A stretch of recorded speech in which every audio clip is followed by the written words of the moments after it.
अखिलेश यादव ने खुद को बताया क्षत्रिय तो हर कोई रह गया दंग। धनंजय सिंह को इस बार अखिलेश ने अपने निशाने पर लिया और भड़के अखिलेश ने जमकर सुना दिया। धनंजय सिंह को नहीं होगा यकीन, अखिलेश यादव के सांसदों को दी थी कोर्ट में निपटने की चेतावनी, बताया था ठाकुर विरोधी, लेकिन अब अखिलेश ने खेल ही पलट दिया। यूपी की सियासत में इस वक्त जो तूफान उठा है उसने पूर्वांचल की सियासत को हिलाकर रख दिया है, क्योंकि कप सिरप मामले में धनंजय सिंह का नाम जुड़ना और अखिलेश यादव पर बयानबाजी करना सुर्खियों में छाया हुआ है। बता दें कि कप सिरप के नाम पर शुरू हुई जांच अब सीधे सत्ता, जाति और सम्मान की लड़ाई में बदल चुकी है। एक तरफ बाहुबली धनंजय सिंह है जो खुलेआम कह रहे हैं कि उन्हें साजिश के तहत फंसाया जा रहा है, दूसरी तरफ अखिलेश यादव हैं जिन्होंने पहली बार इतने साफ शब्दों में क्षत्रिय समाज के साथ खड़े होने का ऐलान कर दिया है। मंच से अखिलेश ने ऐसा बयान दिया कि सियासी गलियारों में खलबली मच गई। जो नेता अब तक ठाकुर विरोधी बताए जाते थे वही नेता आज क्षत्रिय अस्मिता की बात कर रहे हैं। सवाल ये नहीं कि कप सिरप केस में सच क्या है, सवाल ये है कि अखिलेश ने इस बहाने यूपी की जाति राजनीति का पूरा खेल पलट दिया है। यहाँ तक कि धनंजय सिंह को भी उन्होंने खुलकर सुनाया है। दरअसल धनंजय सिंह का आरोप है कि उनका नाम जानबूझकर घसीटा जा रहा है। उनका कहना है कि समाजवादी पार्टी उन्हें निशाना बना रही है ताकि ठाकुर समाज में संदेश जाए कि अखिलेश उनके खिलाफ खड़े हैं। धनंजय सिंह ने इसे राजनीतिक साजिश बताया और कोर्ट जाने की चेतावनी भी दी। जौनपुर की राजनीति में धनंजय सिंह का नाम किसी पहचान का मोहताज नहीं है।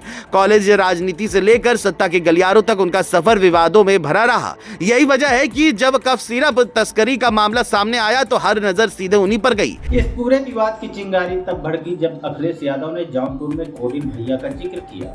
नाम नहीं लिया गया लेकिन इशारा साफ था। धनंजय सिंह के समर्थकों ने इसे सीधा हमला माना। इसके बाद आरोपों का सिलसिला शुरू हुआ। ठाकुर विरोधी टैग फिर से अखिलेश के सिर मढ़ा गया, लेकिन इस बार अखिलेश ने चुप रहने के बजाय सीधा पलटवार किया और ऐसा पलटवार किया जिसने सियासी गणित बदल दिया।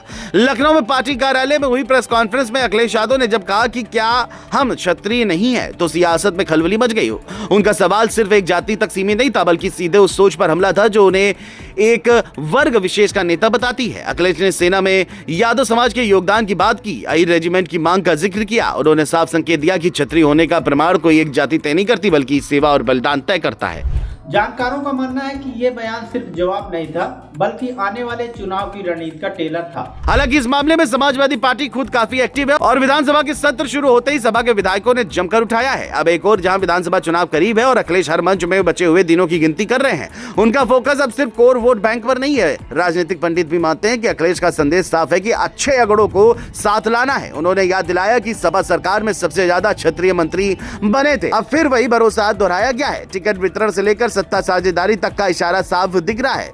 दूसरी तरफ धनंजय सिंह जैसे नेता इसे अपने खिलाफ साजिश बता रहे हैं। इस पूरे घटनाक्रम में सबसे बड़ा सवाल यही है कि क्या अखिलेश यादव ने ठाकुर विरोधी राजनीति के आरोपों को हमेशा के लिए पलट दिया है।